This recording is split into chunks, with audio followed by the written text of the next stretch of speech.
ღამემშვიდობისა პირდაპირ ეთერშია მედია კავშირი ობიექტივი. მე ვარ ჟურნალისტი ნინო რატიშვილი და თქვენ უსმენთ და უყურებთ გადაცემას ღამის სტუდია. ჩვენი პოლიტიკური კლუბის სტუმარი გახლავთ ბატონი თარხან მოურავი, საქართველოს პატრიოტ ალიანსის თავმჯდომარე. ღამემშვიდობისა ბატონ დავით. გამარჯობათ, მოგესალმებით. ბატონ დავით, ძალიან დაძაბული ვითარებაა ჩვენს ქვეყანაში. მე მხედველობაში მაქვს ბიუჯეტი, მხედველობაში მაქვს ეკონომიკური ვარდნა. თუმცა ამის ფონზე მაინც მოგვიწოდებენ ხელისუფლების წარმომადგენლები, რომ გაგებით მოვეკიდოთ აი ამ გაჭირვებას, ფასების ზრდას, შესაძლო გადასახადების ზრდას. საინტერესოა თქვენი პოზიცია, ვინაიდან პატრიოტ ალიანსი საქართველოს პარლამენტში ერთ-ერთი მწვავე კრიტიკული დამოკიდებულებით გამოირჩევა ამ პრობლემებთან დაკავშირებით. რას გვეტყვის დავით თარხან მოურავი? გისმენთ. თქვენ კითხვასაც ჩავიწერ. პირველ რიგში ქვეყნის ეკონომიკა ის პროდუქცია, ის პროდუქტი, რომელიც ქვეყანაში ერთი წლის განმავლობაში შეიქმნა, პლუს ის მომსახურება, ის სამუშაოები, რაც ქვეყანაში შესრულდა, აი ეს ყველაფერი ფულად გამოსახვაში, ამას ეწოდება მთლიანი შიდა პროდუქტი. ანუ მარტივად რო გითხრათ, ჩვენმა ეკონომიკამ რაც იმუშავა, რაც გამოიმუშავა, რაც შექმნა ერთი წლის განმავლობაში ჩვენმა ეკონომიკამ, ეს ყველაფერი ხო ღირს რაღაც თანხა. აი რაც ღირს ფულში, ამას ქვია მთლიანი შიდა პროდუქტი. ეს არის მნიშვნელოვანი მაჩვენებელი, იმიტომ რომ ის გვიჩვენებს ქვეყანა როგორ ვითარდება, ქვეყნის განვითარების ტემპს. ახლა ცხადია, რომ პირველ რიგში მთლიანი შიდა პროდუქტი ეროვნულ ვალუტაში ანგარიშება, ხო? ლარში. 2016 წელი ჯერ არ დასრულებულა, ეს გვესმის ჩვენ, მაგრამ 2016 წლის გეგმა მთლიანი შიდა პროდუქტის არის 33 მილიარდ, ხასუსო 33 მილიარდ 264 მილიონი. დაახლოებით. აი ეს არის მთლიანი შიდა პროდუქტის ღირებულება, ანუ ქვეყნის ეკონომიკის მიერ შესრულებული მთელი ამ მუშაობის ღირებულება ამ წლის განმავლობაში, 2016 წლის განმავლობაში. მაგრამ ჩვენ გვესმოდეს, რომ ჩვენი ეკონომიკა ძალიან სერიოზულად არის დაკავშირებული და მიბმული ამერიკულ დოლარს. მარტო ჩვენი არა. საერთოდ სოფლიო ეკონომიკა მიბმული. ჩვენ უნდა ვიცოდეთ და გვახსოვდეს, რომ სოფლიო ეკონომიკის 25%-ზე მეტი არის ამერიკის შეერთებული შტატების ეკონომიკა. ამერიკის შეერთებული შტატების ეკონომიკა არის მსოფლიო ეკონომიკის 25%-ზე მეტი. მაგალითისთვის, რუსეთის ეკონომიკა არ არის 2%-იც კი მსოფლიო ეკონომიკის. აი რომ დავინახოთ მაგალითი, 2%-იც არ არის. ის არის 25%-ზე მეტი. ამიტომ ევროპაც, იაპონიაც და ავსტრალიაც და ცხადია საქართველოც ძალიან სერიოზულად იმყოფება დოლარის გავლენის ქვეშ და ჩვენი ეკონომიკა მით უმეტეს ძალიან სერიოზულად არის მიბმული დოლარს. ამიტომ ყოველთვის ჩვენ გარდა იმისა, რომ ვანგარიშობთ ბიუჯეტს, მაპატიეთ თლიან შიდა პროდუქტს, ჩვენ ვამბობთ, რომ აი როცა ვამბობთ, რომ 33 მილიარდ 264 მილიონია, ხო? ამავდროულად უნდა ვთქვათ, რამდენია ეს დოლარებში.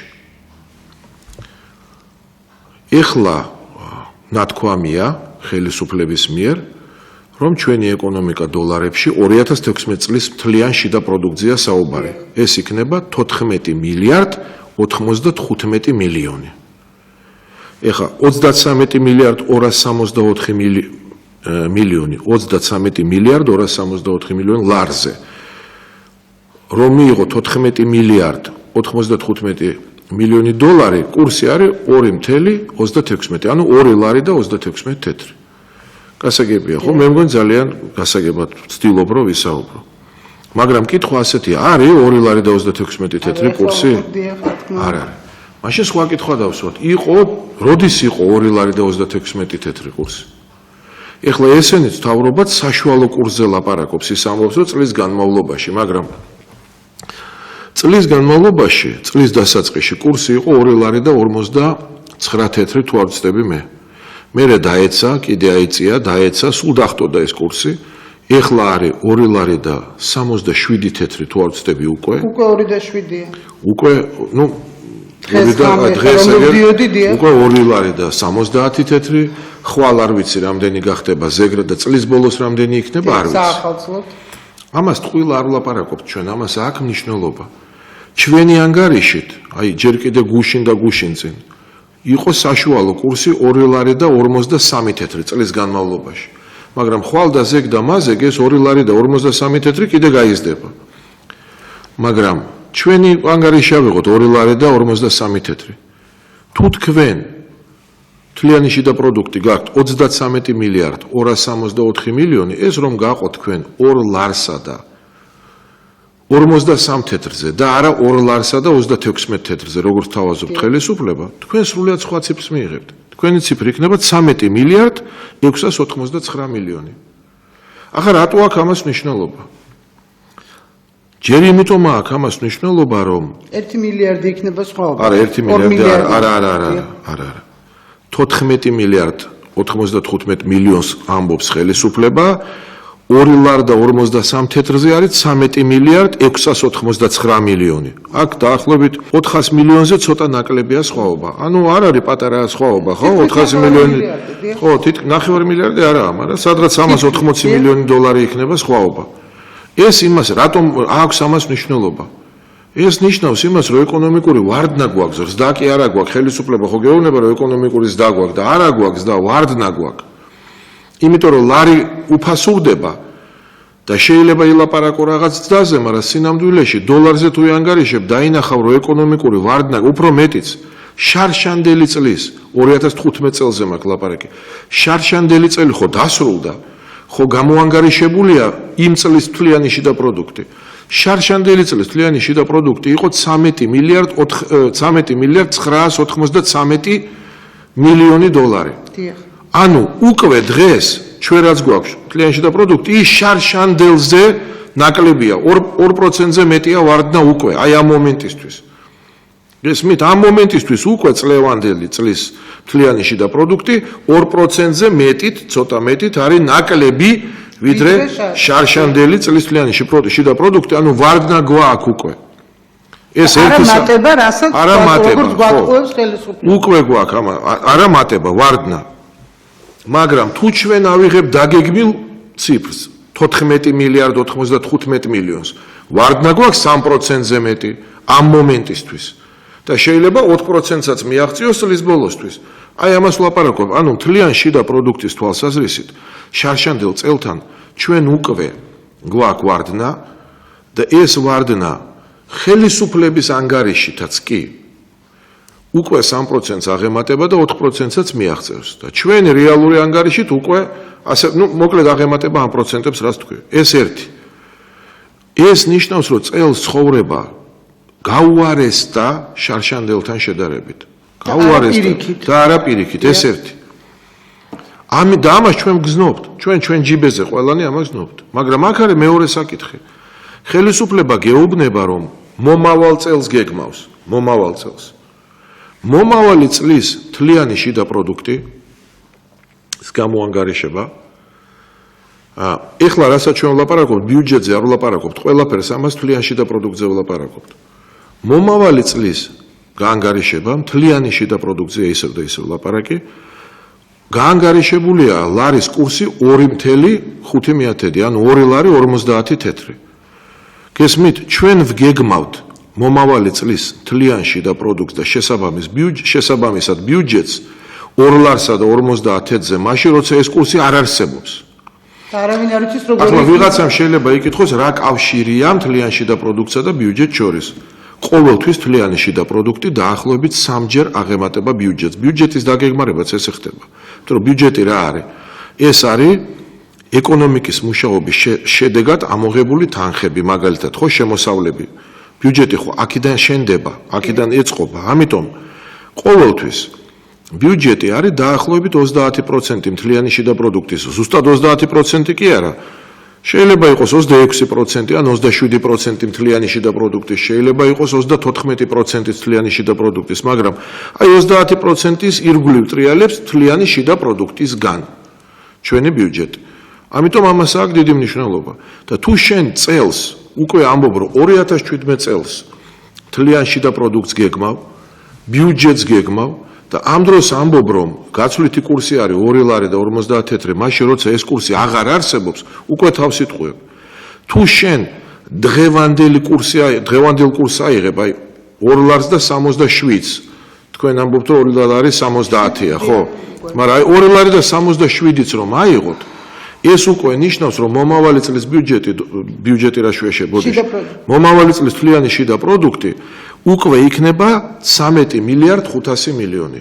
მაქსიმუმ, მაგდენიც არ იქნება.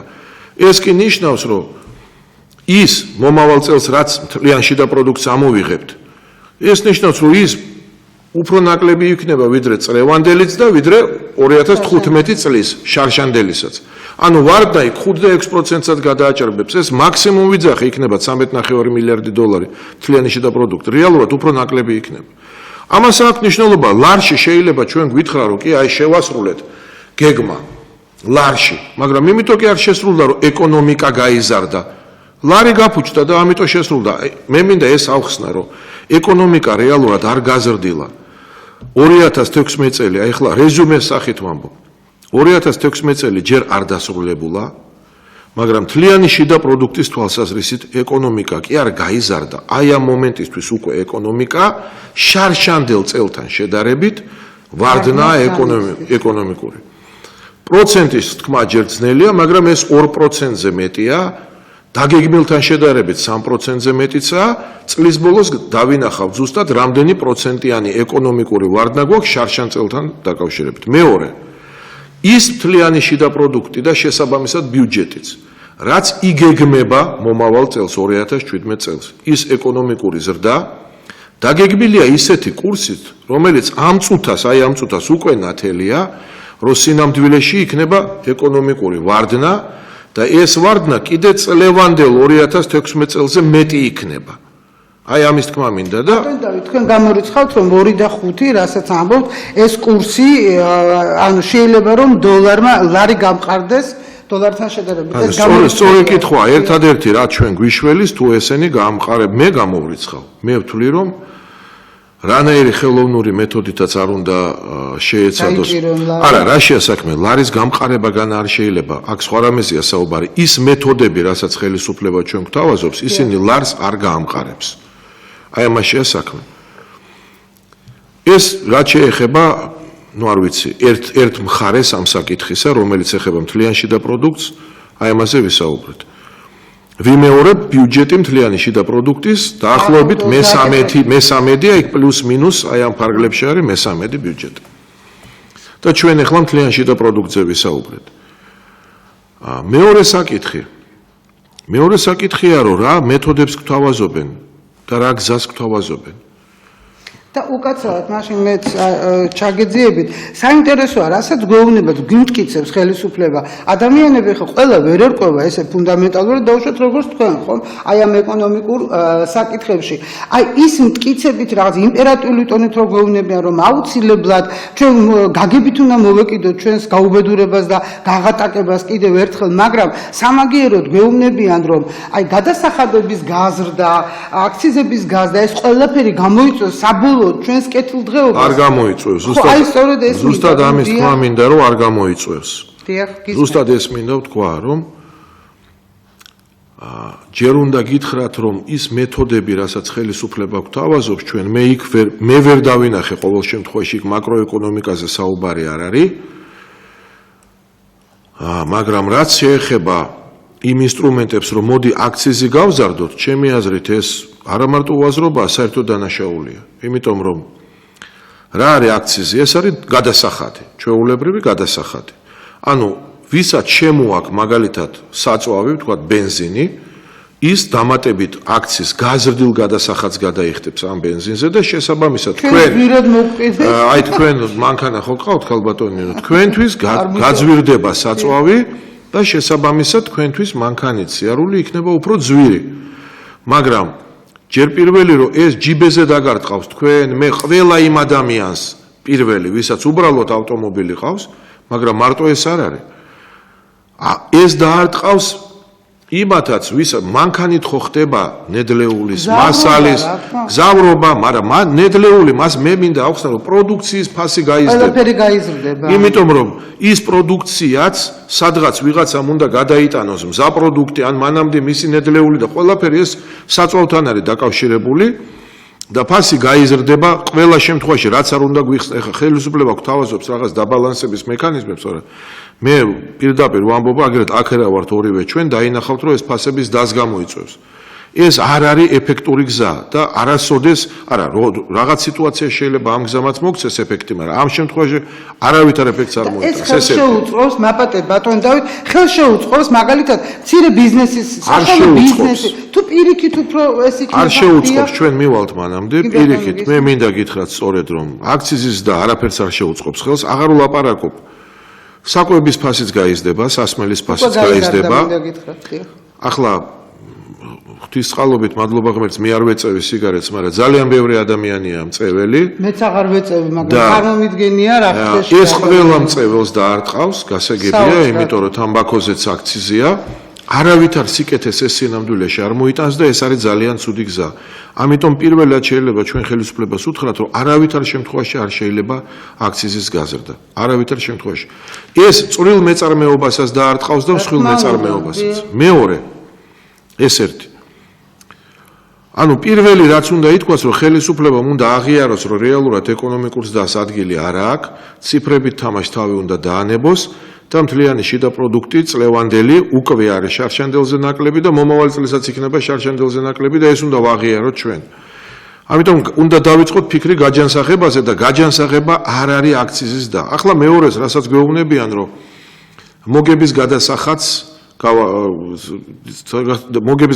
გავაუქმებთ, მაგრამ აქ ესე არ არის, აქ რეინვესტირებაზეა კიდე საუბარი.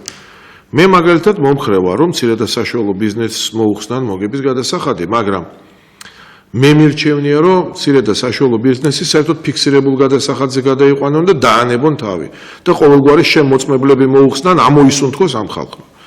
მაგრამ წელს მე ვთვლი არა, მაგრამ მე ვთვლი, რომ საშიშია მომავალ წელს მსხვილი ბიზნესის განთავისუფლება მოგების გადასახადიდან. ეხლა ესენი ამბობენ ესეთ რამეს, რომ ვანთავისუფლებთ იმათ, ვინც კლავ დაბანდებას, ანუ კლავ ჩადებს ამ ფულს, რეინვესტირებას მოახდენს.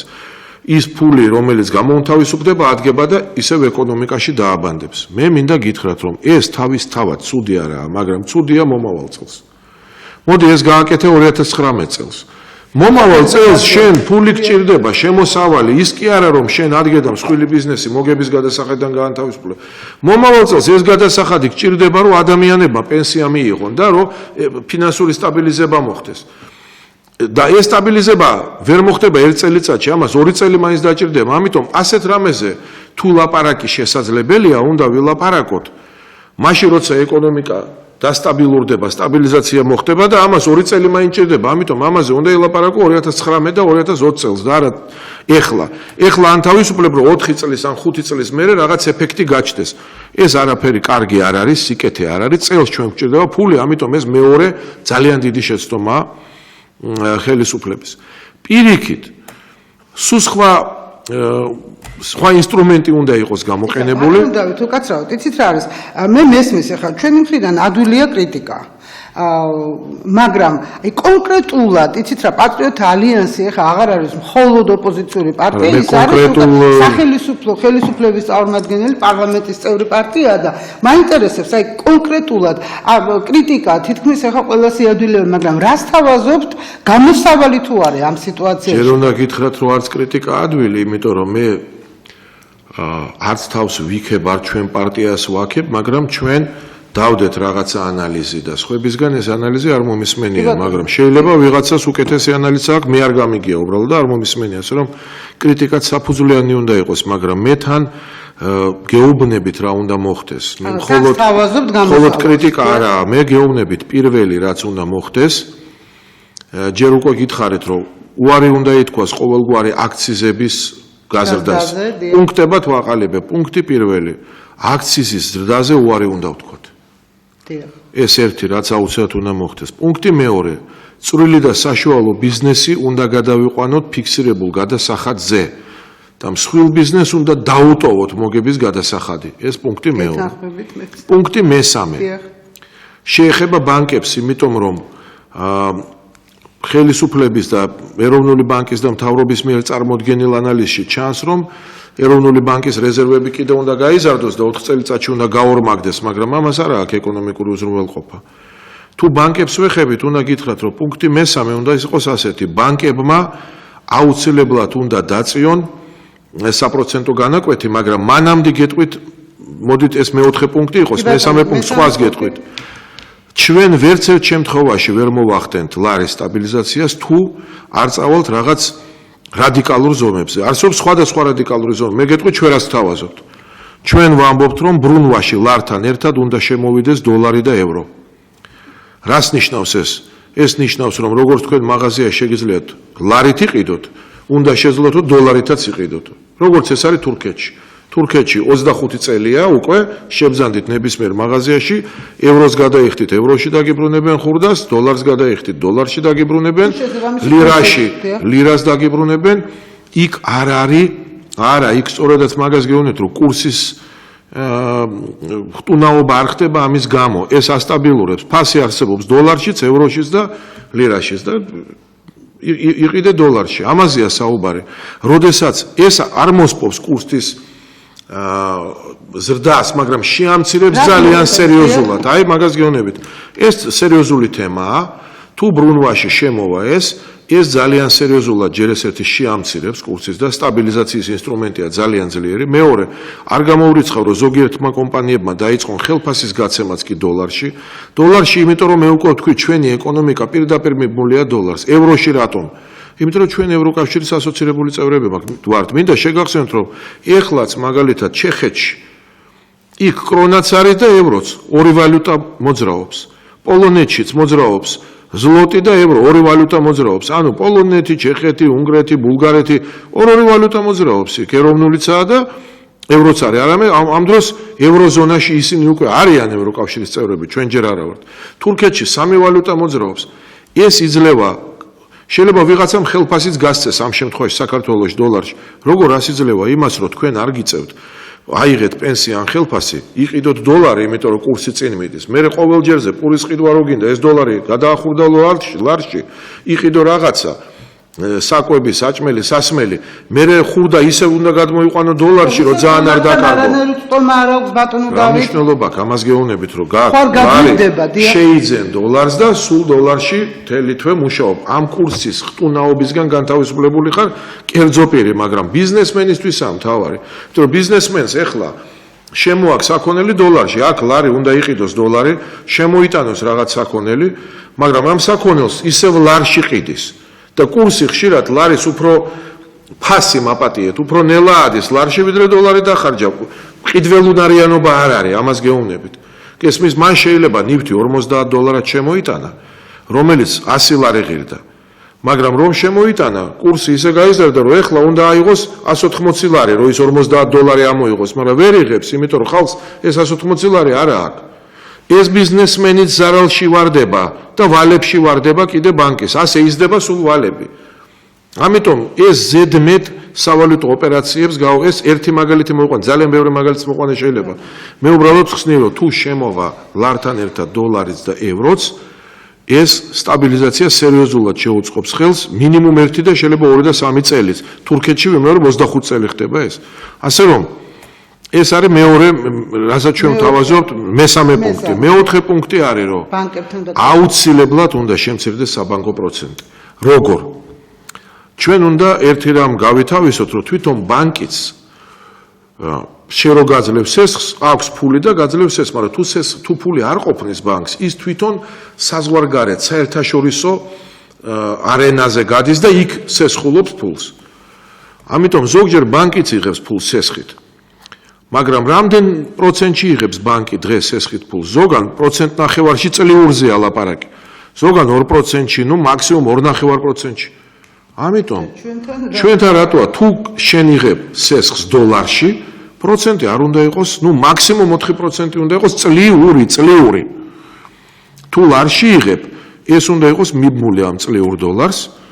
და თუ 4%-ია დოლარში წლიური, არ ვიცი, ლარში უნდა იყოს ალბათ 6 ან 7%, ეხლა არ მინდა ზუსტი ანგარიში არაა გაკეთებული, მაგრამ თუ ამაზე წავა ბანკი უნდა, მაშინ ვიანგარიშოთ.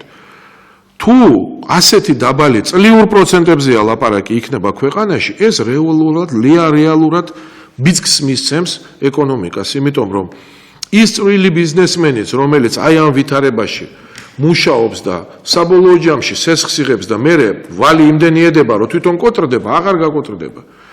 ასეთი მექანიზმები იგივე ამერიკის შეერთებულმა შტატებმა რამდენჯერმე გამოიყადა, რამოდენიმე მე მგონი 7-8 წლის წინ ბოლოჯერ, როცა 2%-მდე დააგდეს, დააკვირდეთ, წლიური პროცენტი ბოლო მომხმარებელს, აი თქვენ, 2% იყო წლიური. და ამან სერიოზულად გააჯანზახა, მაშინ სტაბილიზება მოახდინა. ანუ მე ვლაპარაკობ, რომ ისეთი რეგულირება უნდა მოახდინოს ეროვნულმა ბანკმა და მთავრობამ ერთად, რომ ყველა ხარჯი, იმიტომ რომ ბანკში მიდიხარ პროცენტი ერთია, მე რაღაც საბანკო მოსაკრებელი, კიდე გადასახადი, კიდე და ყველაფერი ჯამში წელიწადში 4% არ უნდა გიჯდებოდეს. თუ დოლარზეა ლაპარაკი, თუ ლარზე არ ვიცი 6 ან 7% წელიწადში არ მეტი არ უნდა გიჯდებოდეს. ეს ძალიან სერიოზულად ბიძგსაც და სტაბილიზაციას, სტაბილიზაციის ბერკეტი იქნება და ეკონომიკას წვრილ მეწარმეობას ბიძგს მისცემს. აქვე არ უნდა დაგვავიწყდეს ეგრეთ წოდებული მიკროსაფინანსო და საერთოდ აი სასესხო ორგანიზაციები, ხო, რომლებიც სესხებს იძლევა. იქაც აუცილებელია რეგულირება, იმიტომ რომ იქ უზარმაზარი პროცენტებია და საბოლოო ჯამში აუბედურებს ეს ხალხს და მათ შორის ბიზნესებსაც. იქაც რეგულირება უნდა მოხდეს. თუ ბანკებში, კომერციულ ბანკებში წლიური პროცენტი, როგორც ჩვენ ვამბობთ, 4%-ს არ უნდა აღემატებოდეს წლიური დოლარში, ეს ნიშნავს, რომ აი ესეთ მიკროსაფინანსო და სხვა ორგანიზაციებში წლიური პროცენტი არ უნდა აღემატებოდეს 8%-ს. აი ორჯერ მეტი. დოლარში. მეტი არ უნდა იყოს. თუ ბანკებში არის, რატო ისინი ხო ყოველგვარი გირაოს, ყოველგვარი გარანტიის გარეშე გაძლევენ, ამიტომ აქ უნდა იყოს ბანკებში წლიური დოლარში 4% მაქსიმუმ, მიკროსაფინანსო ორგანიზაციებში უნდა იყოს 8% მაქსიმუმ. აქ უნდა იყოს ლარში დაუშვათ 7 ან 8% მაქსიმუმ, იქ უნდა იყოს წლიური მაქსიმუმ 15-16%. მეტი არა. აი ამ ფარგლებში უნდა მოხდეს ამის დარეგულირება, ამის რეგულირება ხელისუფლებას და ეროვნულ ბანკს და მთავრობას ერთად შეუძლიათ, ეს მოიტანს ასევე სერიოზულ სტაბილიზაციის მექანიზმს იქნება და გარკვეული წინსვლა იქნება. შემდეგი პუნქტი. საერთოდ მინდა ვთქვა, რომ მე ვერ ვხედავ აი ესეთ აქტიურ, ყოველ შემთხვევაში მე ვერ დავინახე გამჭვირვალეთ ეს, რომ ხელისუფლებას კონდეს გამჭვირვალე გეგმა და ჩვენ დაგვანახოს გამჭვირვალეთ, როგორ მოხდება წვრილი და საშუალო ბიზნესის წახალისება. პირველ რიგში ვიმეორებ წვრილ და საშუალო ბიზნესს ჭირდება ნულიდან დაფინანსება. აი ეს არ ჩანს არსად. ჩვენ სულ ვამბობდით, რომ უნდა შეიქმნას ფონდი. ფონდში უნდა იყოს თანხა დაახლოებით ბიუჯეტის მოცულობის 2%, ბიუჯეტის მოცულობა, არა მთლიანი შიდა პროდუქცია, ბიუჯეტის მოცულობის 2% და ამან რეალურად, ანუ ეს უნდა იყოს 200 მილიონი, 250, 300 მილიონი, ეს ფული უნდა სწორედაც რომ სპეციალური ფონდის მეშვეობით წვრილი და საშუალო ბიზნესის ნულიდან დაწყებაზე გაიცეს. ეს იქნება ძალიან დიდი სტაბილიზაციის მეთოდი და მექანიზმი და ეკონომიკის განვითარების გზა. კიდე ერთი რამე და ძალიან საინტერესო ამავე კონტექსტში ვთქვა. 116,000 კაცი მიიღებს ხელფას სახელმწიფო ბიუჯეტიდან პირდაპირი კუთხით და გაუგებარი ციფრია, არ ვიცი, კიდე დამატებით ირიბი კუთხით, იმიტომ რომ არის ადგილობრივი თვითმმართველობები, არის ეგრეთ წოდებული სიპები, მოკლედ სხვადასხვა ორგანიზაციები, რომლებიც არა პირდაპირ, მაგრამ ასევე ბიუჯეტიდან ფინანსირდება, ან ცენტრალური, ან ადგილობრივიდან რაღაცა მოხრილი მეთოდებით. რამდენი კაცი მუშაობს აი ესეთ ორგანიზაციებში, რომლებიც აი ესე ირიბად ბიუჯეტიდან ადგილობრივი ან არა ადგილობრივიდან ფინანსირდება. დაახლოებით 100,000 კაცი კიდე, როგორც ამბობენ ექსპერტები. ანუ 216,000 კაცი. ბიუჯეტიდან ვინც ფინანსირდება სახელმწიფო მოხელეები, 116,000 კაცზეა ლაპარაკი. იქ არის თუ არ ვცდები 1,4 მილიარდი თუ არ მეშლება ახლა ხელფასი, შეიძლება 1,6 მილიონი. მე მგონი 1,6 მილიონი თუ არ მეშლება მოკლედ საშუალოდ დაახლოებით 950 ლარი გამოდის საშუალოდ კაცზე. და კიდე მაგდენივე მილიარდი მაინც არის იმ 100,000 კაცზე, რომელიც კიდე ასეთ ორგანიზაციებში. ეს დაახლოებით 2 მილიარდი 600 მილიონია. ახლა პირველი კითხვა, რაც დამღუპველია ეკონომიკისთვის, ყველაზე დამღუპველი არის ის, როდესაც ქვეყანაში სახელმწიფო სამსახურში მომუშავე კაცი. ან კაცი, რომელიც აი ესეთ სიპებში ადგილობრივი თვითმმართველობა, მოკლედ ბიუჯეტის ხარჯზე მცხოვრები კაცს აქვს ხელფასი უფრო მეტი, ვიდრე ბიზნეს სექტორში, კერძო სექტორში მომუშავე ხალხს. აი ეს უნდა გავიგოთ, ეს არის დამღუპველი. როგორი ვითარებაა ეხლა საქართველოში? საქართველოში დაახლოებით 950 ლარი საშუალო ხელფასზეა ლაპარაკი. ის ხალხი, ვინც სახელმწიფოს ხარჯზე იღებს ხელფასს, მათი საშუალო ხელფასი არის 950 ლარი, 940 ლარი და ის ხალხი, ვინც კერძო სექტორში, ანუ ბიზნესშია, მათი საშუალო მე უბრალო ადამიანებზე მაქვს ცხადია ლაპარაკი, მათი საშუალო ხელფასი რო გაყო მთელი ბიზნესი არის 100 ლარით ნაკლები. 850, 840 ლარი. 100 ლარი, ეს 100 ლარი ძალიან პრინციპულია და ძალიან მნიშვნელოვანია. რატომ?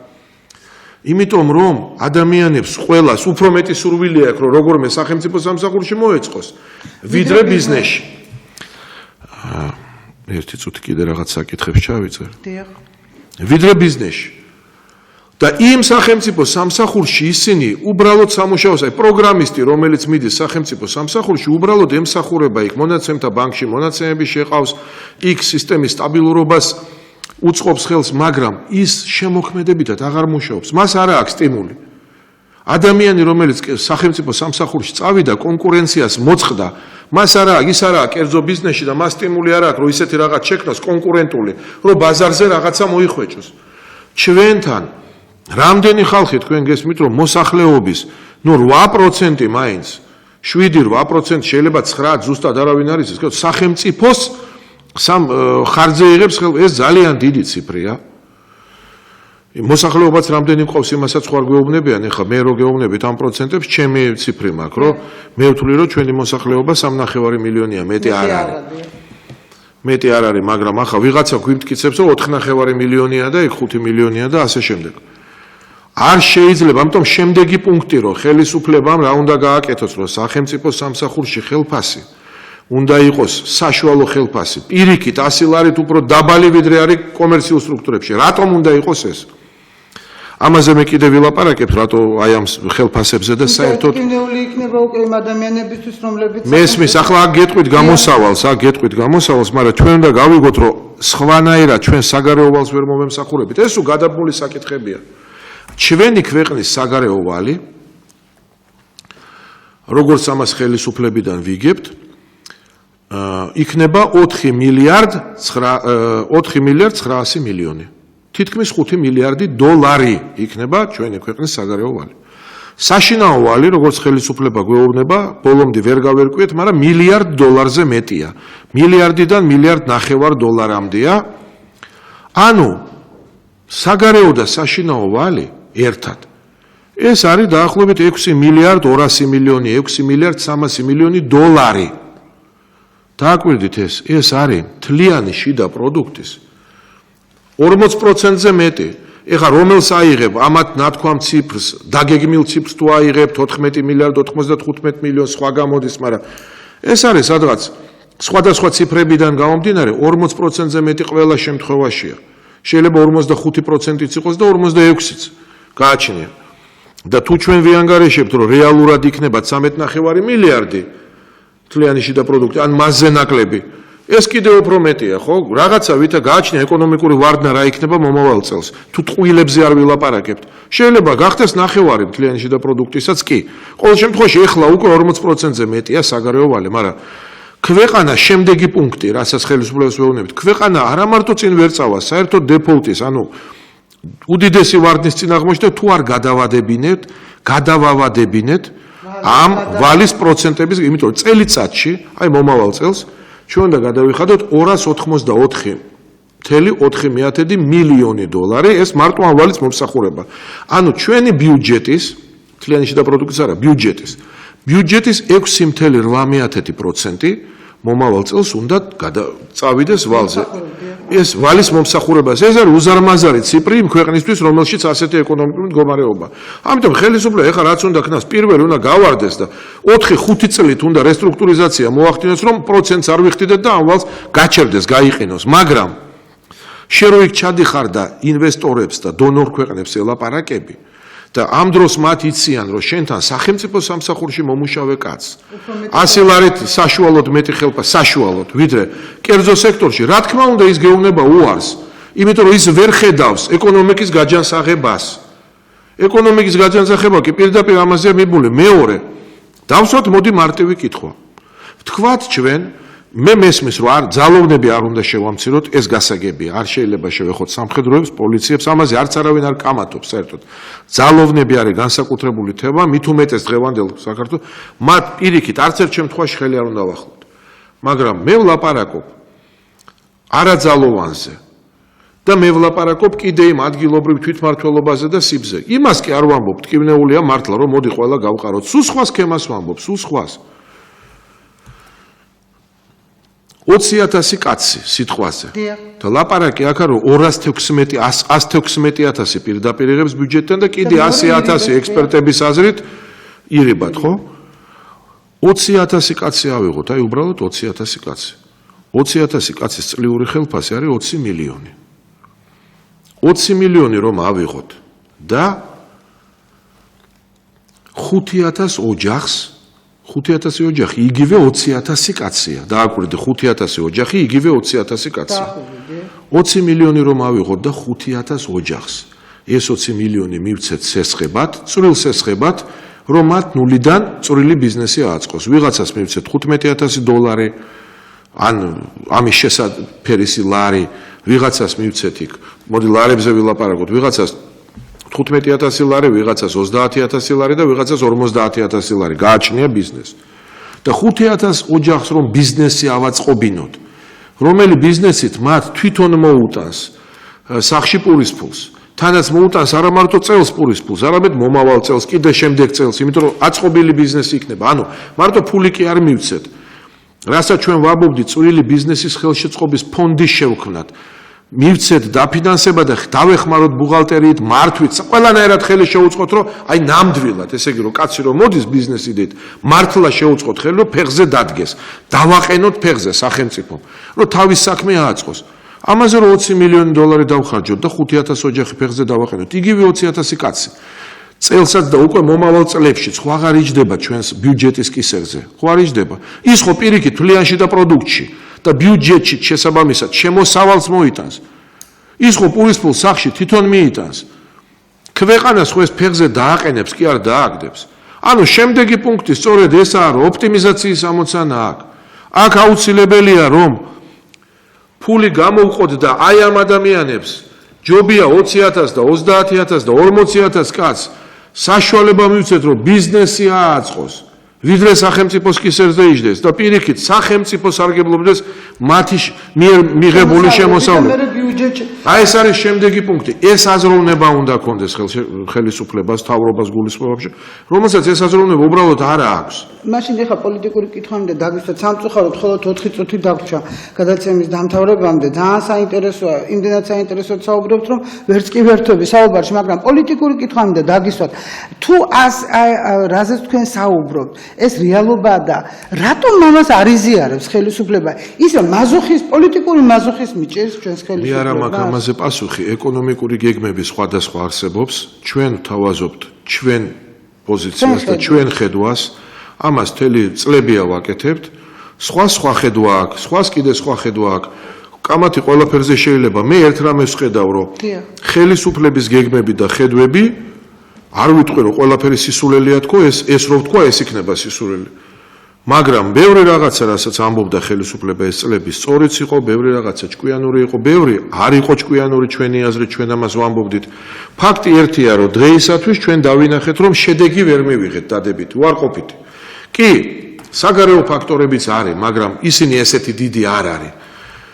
კი, წინა ხელისუფლების დანატოვარიც არის, ეს გასაგებია ყველაფერი. მიუხედავად ამისა, ხელისუფლებამ ამ 4 წელიწადში ის ვერ გააკეთა, რასაც საზოგადოება ელოდა. ეხლა მე ვფიქრობ, რომ მომავალ წელს რასაც ვთავაზობს, ეს უკვე სერიოზულად ცუდია, დაღუპვისკენ მივდივართ და მე ჩვენ ვთავაზობთ საქართველოს პატრიოტთა ალიანსი ჩვენ ხედვას.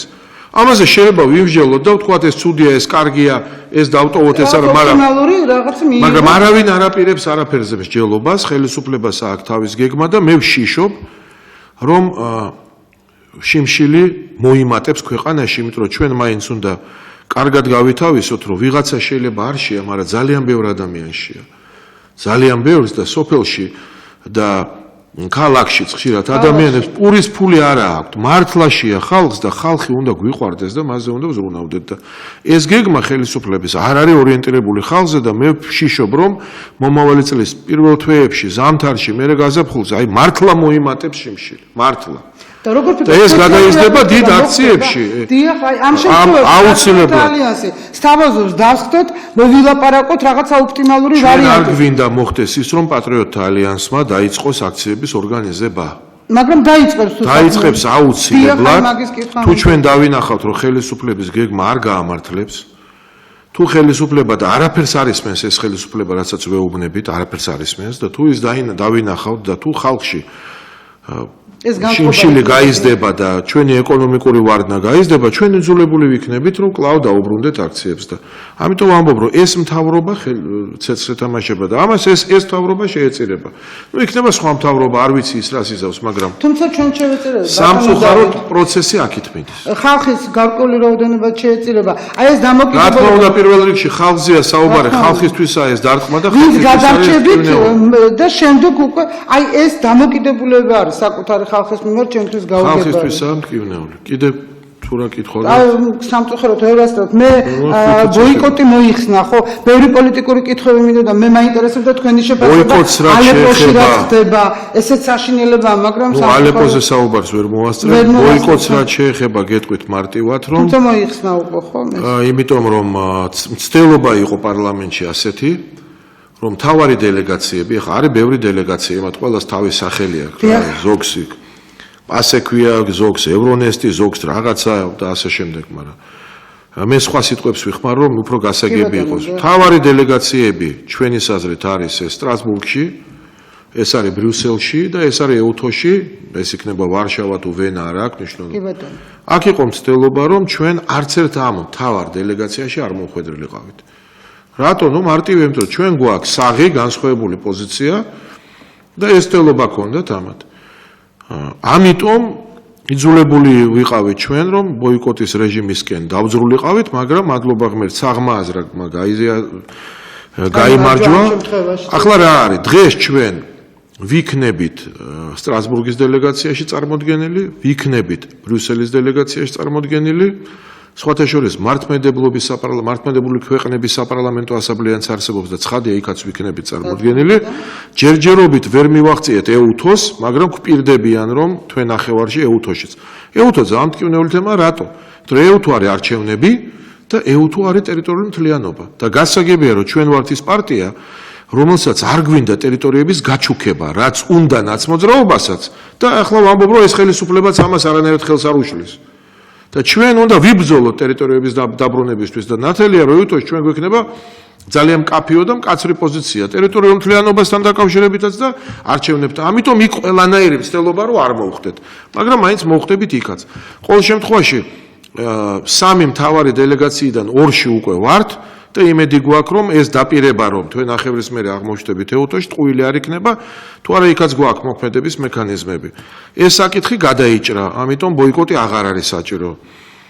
საკონსტიტუციო სასამართლოში მონაწილეობას მივიღებთ კომისიაში. კი, აპატიეთ საკონსტიტუციო კომისიაში, რა თქმა უნდა, მონაწილეობას მივიღებთ.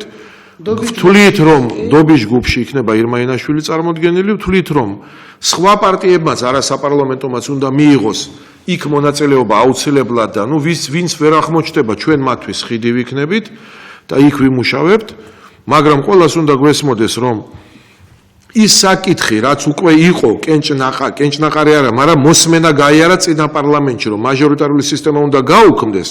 ამ საკითხის ხელახლა დაბრუნება საკონსტიტუციო საკითხების კომისიაში არაფრით არ შეიძლება, ეს კანონის დარღვევაა.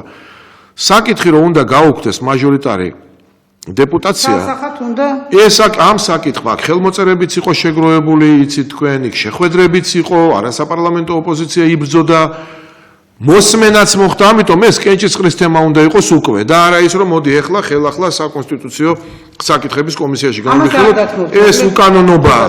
ამ კომისიაში შეიძლება არჩევნებზე ვილაპარაკოთ, მაგრამ არა ამაზე, ვილაპარაკოთ იმაზე, რომ სავალდებულო იყოს არჩევნებზე მოსვლა და კიდევ უამრავი ელექტრონული არჩევნები, უამრავი თემებია იქ. და ბატონ დავით, მაინც უკვე დამთავრდა დიდი ხანია ჩვენ გადაცემა, ერთი კითხვა მინდა დაგისვათ, როგორ ფიქრობთ, გაქვთ თქვენ ხელისუფლების მართლ გონიერების იმედი? აი ამ კატასტროფის წინ? არ ვიცი, ახლა მე ვერ ვხედავ რომ რატო უნდა მქონდეს იმედი, არც ერთი წინადადება არ იყო მიღებული. აი ეს მინდოდა თქვენ ბიუჯეტის დროს ჩვენ მართალია მაშინ ძირითადად ჯერ მთლიან შიდა პროდუქტზე ვსაუბრობდით, მერე ბიუჯეტზე ვსაუბრობდით. არც ერთი წინადადება არ იყო გათვალისწინებული, ამიტომ ჩვენ ხმა არ მივეცით ამ ბიუჯეტს, ამ პასუხისმგებლობას ვერ ავიღებთ, ეს ერთი. ისევე როგორც თქვენ იცით, ჩვენ ხმა მთლიანად თავრობასაც არ მივეცით და როგორ გქონოდა იმედი, მაშინ ხმას მივცემდით. ასე რომ არავითარი იმედი არ აქვს. სამწუხაროდ. დიდი მადლობა ბატონ დავით, იმედია რომ საერთაშორისო საკითხებზეც მოგვიწევს საუბარი და ალბათ იქნებით ხანდახან მაინც ჩემი გადაცემის სტუმარი. დიდი პატივისცემით ვემშვიდობებით თქვენს მსმენელებს და მაყურებლებს, დიდი მადლობა თქვენ. პირიქით ამ საინტერესო და ძალზედ ესე დეტალურ ახსნასთან დაკავშირებით. ჩვენ სულ ცოტა ხანში უკვე მე მორიგ სტუმრებთან ერთად დაგიბრუნდებით. მადლობა ბატონ დავით არხამნურას და დროებით.